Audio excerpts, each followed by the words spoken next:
Hello, मेरा नाम है विकास राजुरा।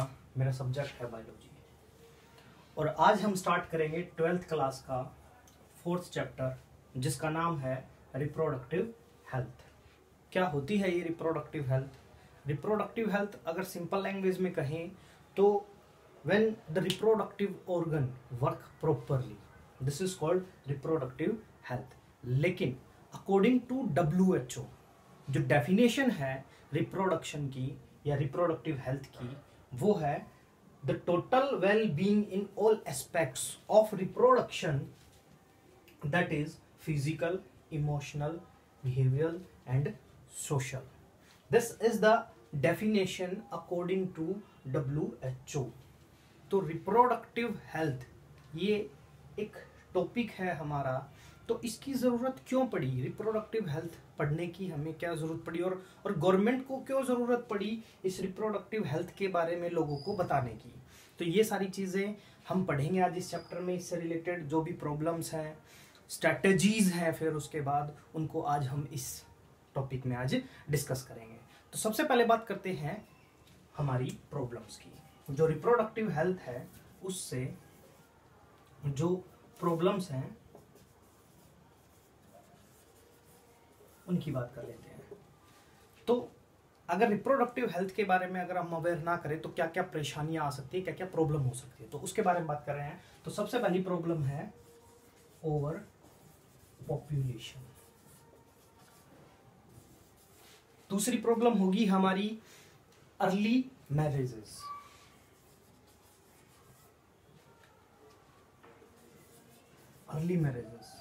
थर्ड होगा मैटरनल मोर्टेलिटी रेट, ये इंक्रीज हो जाएगा। फोर्थ, इन्फेंट बोले तो बेबी मोर्टिलिटी रेट, मोर्टिलिटी मतलब डेथ, ये इंक्रीज हो जाएगा। करियर की बात करें, अगर जैसे फॉर एग्जांपल वुमेन्स है, वुमन के अगर हम करियर की बात करें। छठा है अगर हम STDs की बात करें, सेक्सुअल ट्रांसमिटेड डिजीज। अगर हम रिप्रोडक्टिव हेल्थ के बारे में अगर लोगों को अवेयर नहीं करते हैं तो उससे ये प्रॉब्लम हो सकती है। Over population, early marriages, maternal mortality rate, infant mortality rate, career और STDs, ये प्रॉब्लम होगी।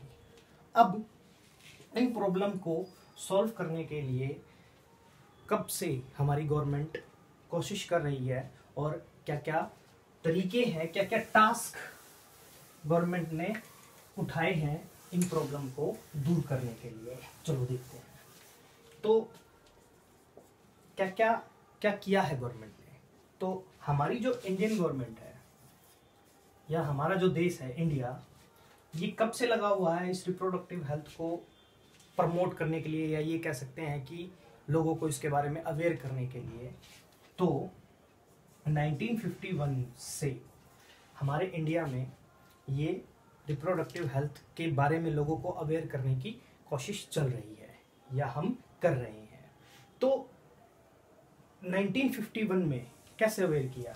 तो एक प्लान और कुछ प्रोग्राम्स चलाए गए लोगों को अवेयर करने के लिए, और उन प्लान का नाम था या प्रोग्राम का नाम था फैमिली प्लानिंग। सुना हुआ ही हमने फैमिली प्लानिंग। लेकिन जैसे जैसे टाइम बीतता गया, हमारा देश तरक्की करता गया, ये फैमिली प्लानिंग में इंप्रूवमेंट होती गई और आज ये प्लान जाना जाता है रिप्रोडक्टिव एंड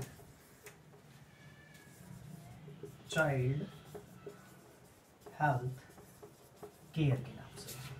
मतलब फैमिली प्लानिंग इंप्रूव होकर ये बन गया है reproductive and child health care, RCH। यहाँ से जैसे कि मैं हर वीडियो में बताता हूँ, क्वेश्चंस, बोर्ड की क्लास है, क्या इंपॉर्टेंट क्वेश्चंस हैं, तो ये आ गया हमारा पहला क्वेश्चन इस चैप्टर से।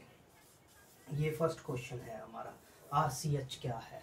Reproductive health, reproductive and child health care. क्या क्या स्ट्रेटेजी अपनाई गई रिप्रोडक्टिव हेल्थ को इम्प्रूव करने के लिए? तो देखते हैं हम क्या क्या तरीके अपनाए गए। सबसे पहला है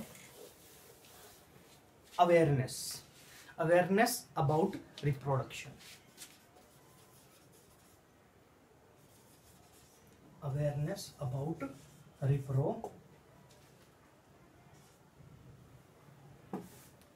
अवेयरनेस अबाउट रिप्रोडक्शन।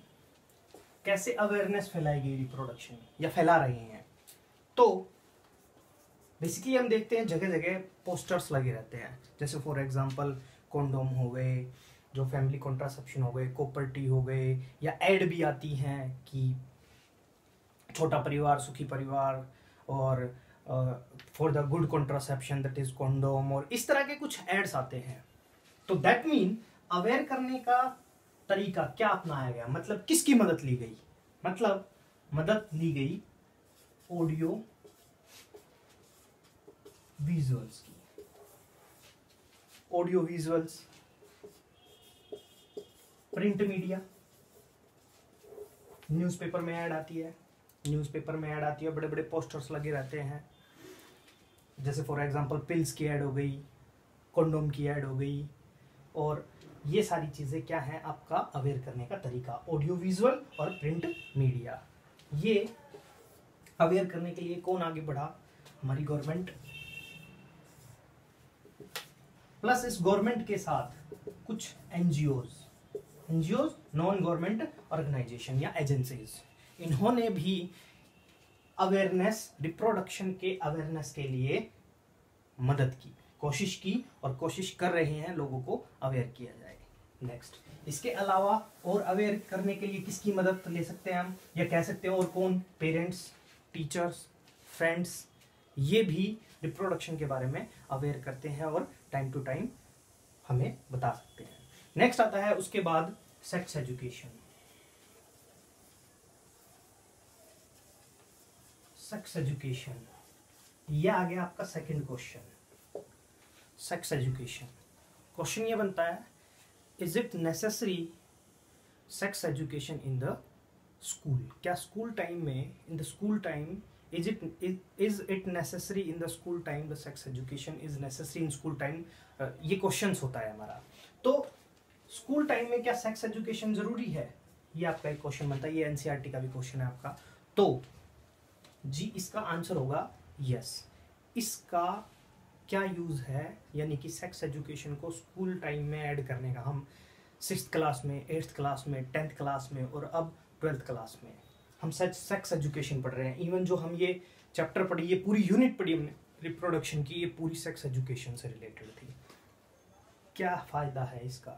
ये सेक्स एजुकेशन इंफॉर्मेशन प्रोवाइड करती है, किसको? बच्चों को किसके बारे में, जो राइट इंफॉर्मेशन होती है अबाउट रिप्रोडक्शन के बारे में जो राइट इंफॉर्मेशन है वो प्रोवाइड करती है, प्लस डिस्करेज करती है जो मिथ्स और जो मिसकॉन्सेप्शन होते हैं रिप्रोडक्शन के बारे में, उनसे दूर रखती है। ये फायदा है सेक्स एजुकेशन का।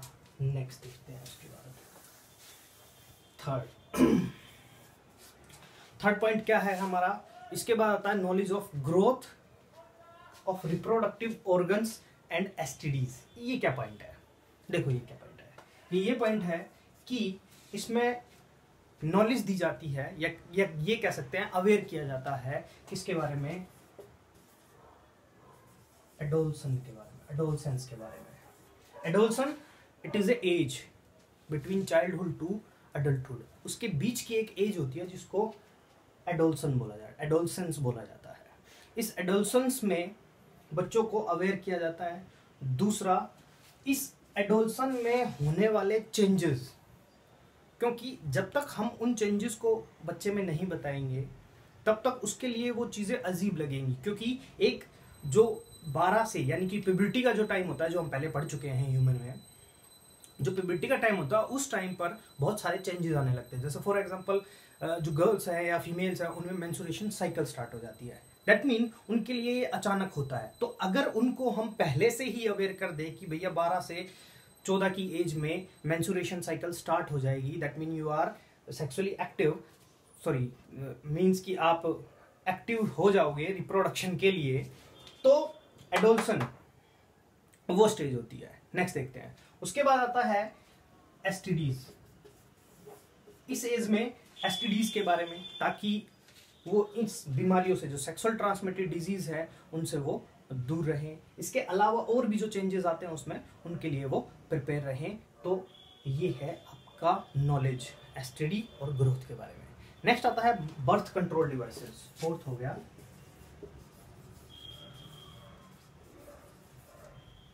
बर्थ कंट्रोल डिवाइसेस क्या है? ये बर्थ कंट्रोल डिवाइसेस, हम सब जानते हैं बर्थ कंट्रोल डिवाइसेस क्या है।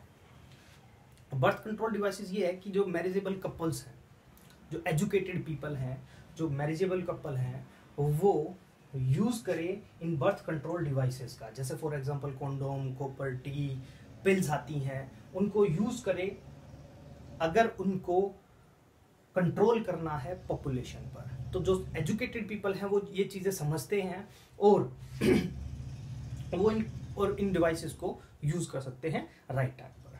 दूसरा एक चीज और है, जो मदर और जो चाइल्ड है उसकी केयर। प्रेगनेंसी में मदर की और after pregnancy mother plus child, यानी कि post natal care. Post natal care का मतलब है बच्चा पैदा होने के बाद की जो केयर है उसको पोस्ट नेटल केयर बोलते हैं। तो उसमें बच्चे की और माँ की दोनों की देखभाल। जैसे फॉर एग्जांपल कोलेस्ट्रम का एक एग्जांपल लिया था कि 6 महीने तक बच्चे को माँ का ही दूध पिलाया जाए ताकि उसकी बॉडी जो है वो इम्यून रहे, आर्टिफिशियल एंटीबॉडी उसकी बॉडी में पहुंचती रहे और वो बच्चा जो है वो सेफ रहे। नेक्स्ट उसके बाद देखते हैं 5th पॉइंट हमारा, पॉपुलेशन हमारी कंटिन्यूअसली बढ़ रही है। अब पॉपुलेशन जब कंटिन्यूअसली बढ़ रही है तो उसकी वजह से कुछ प्रॉब्लम्स भी आती हैं। जैसे for example social evils.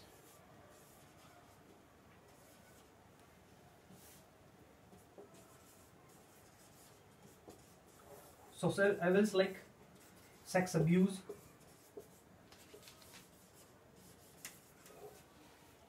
Sex abuse हो गए, सेक्स रिलेटेड क्राइम हो गए। तो इन चीजों को हमें प्रिवेंट करना है। अगर लोगों को अवेयर किया जाए तो ये चीजें कम होंगी। तो नेक्स्ट आता है हमारा provide medical help.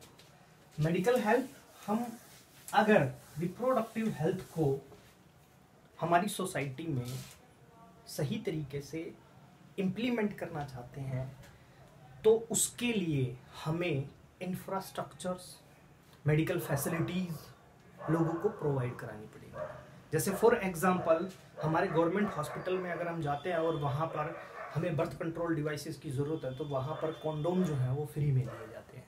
That mean इस तरह की चीज़ें, या फिर जैसे फॉर एग्जांपल अगर कोई सेक्सुअल रिलेटेड प्रॉब्लम है, सेक्स रिलेटेड कोई प्रॉब्लम है तो उसका बिना पैसे के इलाज, जैसे फॉर एग्जांपल अभी गवर्नमेंट हॉस्पिटल है वहाँ पर जो एड्स है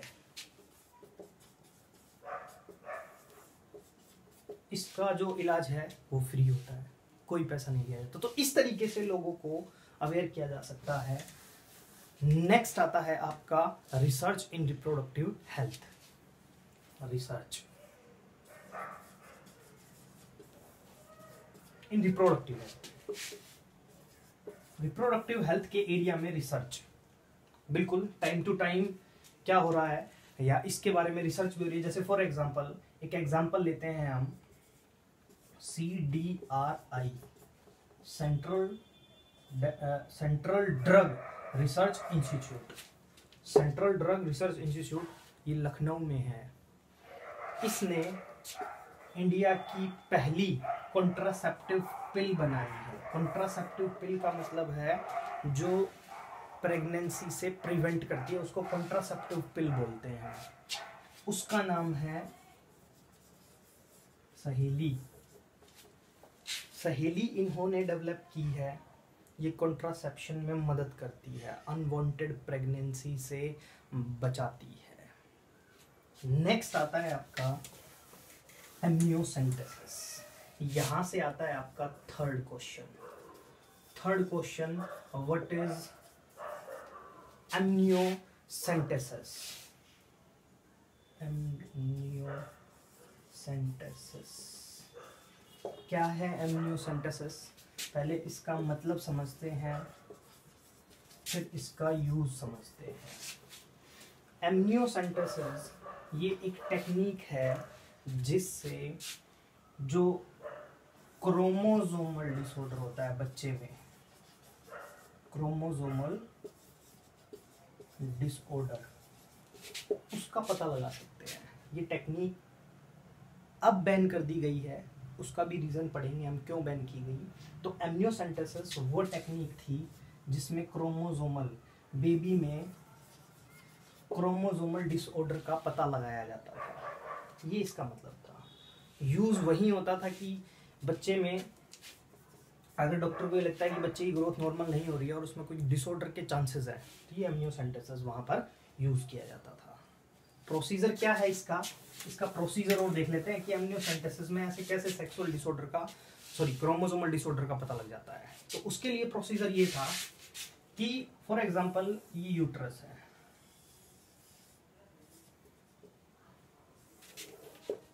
और ये वोम में बेबी है, ये प्लेसेंटा और ये बेबी या फीटस। तो क्या होता है, जो बेबी होता है वो एमनियोटिक फ्लूइड में होता है, ये फ्लूइड होता है, इसमें ये बेबी प्रेजेंट होता है। तो क्या होता है, जो इस बेबी की स्किन की सेल है वो इस एमनियोटिक फ्लूइड में प्रेजेंट होती है। इस फ्लूइड को हल्का सा निकाल लिया जाता है और उसमें से बेबी की सेल को आइसोलेट करके उन सेल्स में क्रोमोसोम को देखा जाता है। और हम जानते हैं कि क्रोमोसोमल पैटर्न कहाँ होता है, न्यूक्लियस में प्रेजेंट होता है। तो क्रोमोसोमल पैटर्न अगर हमने उसकी सेल निकाल ली तो ऑब्वियस सी बात है हमें उसका क्रोमोसोमल पैटर्न पता लग गया, क्योंकि हम तो क्रोमोसोमल डिसऑर्डर ही चेक कर रहे हैं। तो क्रोमोसोमल डिसऑर्डर पता लगेगा तो ऑब्वियस सी बात है उसमें सेक्स क्रोमोसोम भी पता लगेंगे। तो सेक्स क्रोमोसोम पता लगेंगे, अगर उसमें XX है दैट मीन वो क्या हो गई, फीमेल। और अगर उसमें XY है तो वो क्या हो गया, मेल। तो सिर्फ क्रोमोसोमल डिसऑर्डर ही पता नहीं लग रहे थे, उसमें बच्चे का सेक्स भी पता लग रहा था। तो जो कुछ डॉक्टर्स थे उन्होंने क्या किया, डिसऑर्डर के साथ साथ उन्होंने इसको भी बताना स्टार्ट कर दिया पेरेंट्स को। तो अगर फीमेल थी तो लोगों ने उसको एडॉप्ट करना स्टार्ट किया, यानी कि एबॉर्शन, एडॉप्ट बोला मैंने गलती से, एबॉर्शन करना स्टार्ट कर दिया, जिसकी वजह से, जिसको फिटिसाइड बोलते हैं।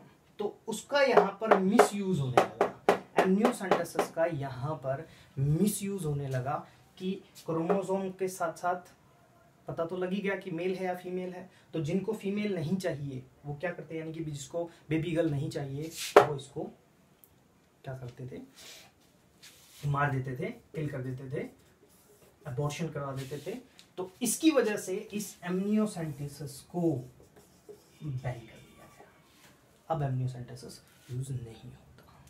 ये था आपका ये थे रिप्रोडक्टिव हेल्थ की कुछ स्ट्रेटेजी। 5 नंबर में आता है ये क्वेश्चन, RCH की स्ट्रेटेजी 5 मार्क्स में आती है।